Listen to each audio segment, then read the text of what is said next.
What up mga subscribers, no? So, just when I'm about to end my video, no, sa aking pag-record ng video, no, so nag-notif po sa akin ito, no, Josh Cullen Get Right, no. Ewan ko ngayon talaga yung release niya, pero I mean, ewan ko kung talagang na-tsempohan ko lang or talagang naka-destined talaga mahintay ko to.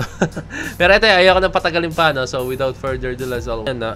Alam ko ilang beses ko na po ito sinasabi sa mga videos ko, no? Pero sabihin ko lang ulit sa inyo para sa mga hindi pa nakakalam, no?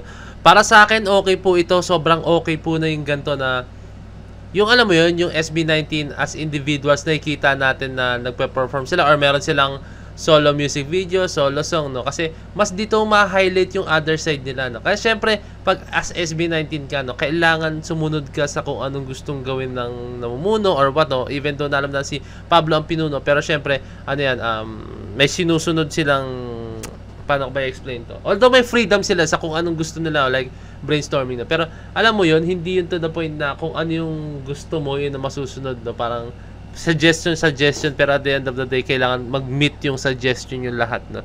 And ayun, yun yung parang para sa akin, no, na ang pag nasa isang grupo ka, kailangan talaga makibagay ka, no?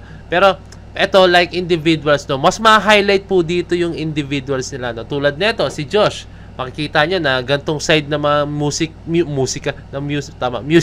ang gusto niya, no, yung mga trip niya, no, and makita mo na ito yung mga taste niya, ito yung taste niya sa pagdating sa pagkanta, sa music video, no, ganito yung trip niya, no, and si Pablo, yung mga trip niya music video talaga is sobrang ano yan, sobrang full of emotion, yung lalo na, no, talagang grabe yun, dumating pa sa point talaga na ginawa namin na steps. Alam niyo kasi walang steps yun, di ba?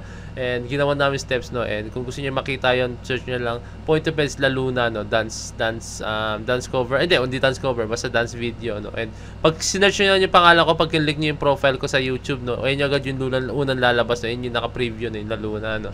And ang dahilan kaya yun lang yung pinaka naka-preview kasi sobrang proud ako doon. Sobrang solid kasi talaga. And kami lang yun.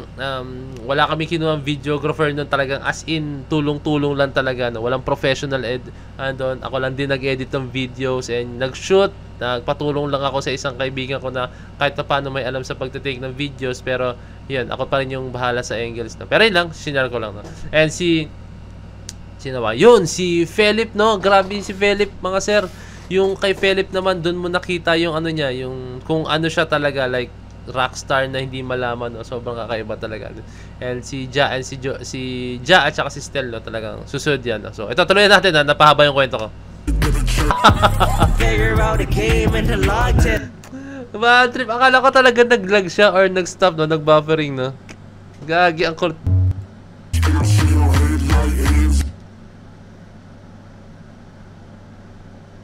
Yan, and natin na dapat kita sa frame si Josh, na. Let's go! So, ito na po, no? Dito na natapos ang music video ni Josh na Get Right, no? So, ayan, tulad ng sinabi ko sa inyo, napakaganda yung makikita natin si Josh na ganito. Nangangas ng shades ni Josh, no? Talagang napaka-unique, no?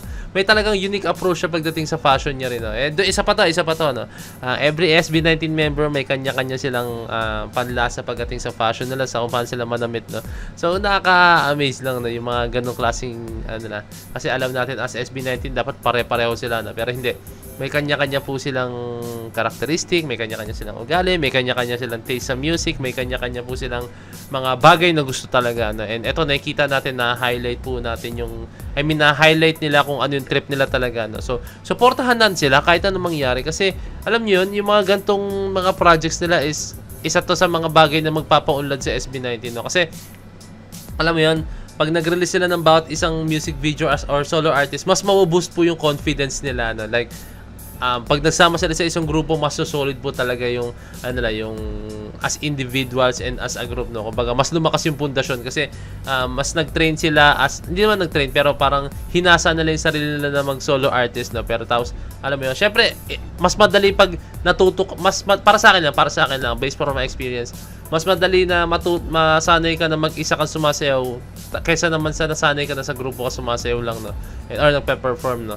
And yan, sinare ko lang sa akin, no. And ayun, and mas nakita kasi pag nasanay ka mag-isa, parang pag nasa grupo ka, parang uy, kayang-kaya ko nga mag-perform mag-isa, sa group pa kaya. Pero pag nasa group ka, uy, parang ang hirap sumayaw na mag-isa kasi sanay ako sa marami akong kasama na sumasayaw, no. So ayun lang yung yung parang ano, yung parang negative side na. Pero kaya ito, sabi ko sa inyo, maganda yung ginagawa ng SB19 na ganito. No? So ito, sa Get Right na music video niya, napakaganda po. Talagang color grading lahat, pati po yung effects, and then yung napastap ako, di ba? Talagang napeke po tayo doon, na biktima tayo. No? So shoutout kay Josh, no? Tuloy-tuloy lang po sa pagsuporta sa ating mahal limaw. So, yun lang kung meron ka sa mga kalang comment na message nyo sa Facebook page ng Point of Best, so DC Point of Best, signing out. Peace, legit!